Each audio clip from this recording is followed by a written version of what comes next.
Okay, so what we're looking at today are tree diagrams. And a tree diagram can be used to show all the possible outcomes of an experiment. You can follow a path along the branches of a tree diagram to examine a specific outcome. For example, the tree diagram shows the possible outcomes of spinning the spinner below twice. So the first set of branches is the result of the first spin. So I've got a spinner that I haven't spun yet. When I spin the spinner, I can either get red, blue, green, or yellow. There's one of those four possibilities.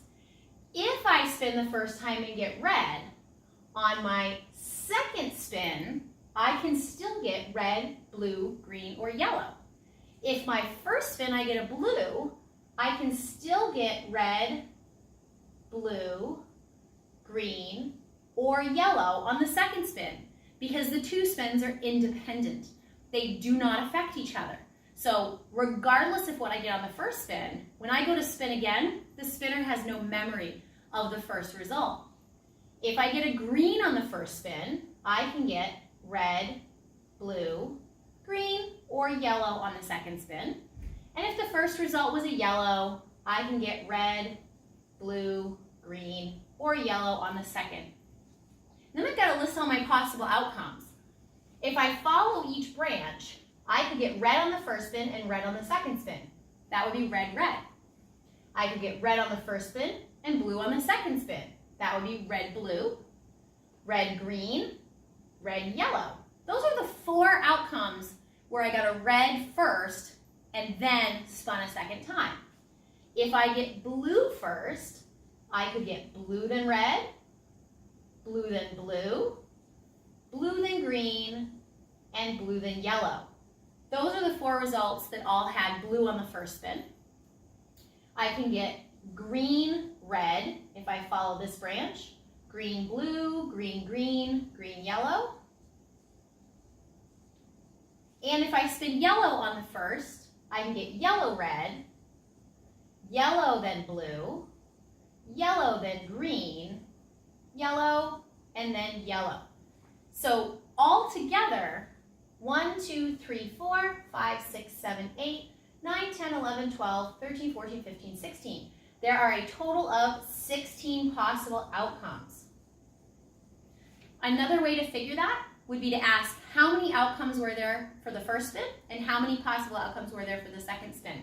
So I could have had 4 outcomes on the first spin, red, blue, yellow, or green, and there are 4 possible outcomes on the second spin, red, blue, yellow, or green, making a total of 16 possible outcomes. Is the second spin dependent or independent of the first spin? Well, did the first spin in any way impact what I could or couldn't get on the second spin? And the answer is no. The spinner doesn't remember. You could get red, red, red, red 4 times in a row. You could get red, green, yellow, blue, and never have a repeat. But the spinner doesn't remember the first result, so it can't possibly impact the second. So they are independent. What is the probability of spinning red, then green? So a red on the first spin, and then a green on the second spin. There is only one outcome that has red first, green second. That means it's a 1 out of 16. What if I just want some combination of red and green? Like red and green, or it could be green and red, and I don't care which one. If it's got to be a combination of reds and greens, it could be this one. It could also be this one. It doesn't say anything about them being in the same order. Back here, the word then told us red had to be first, then green had to be second. This one's just red and green, and there are 2 possible outcomes out of 16, or 1/8 of the outcomes. What if I'm happy with any combinations of reds or greens? So I have to go back up here and say, as long as it's got a red or a green in the outcome, I'm happy.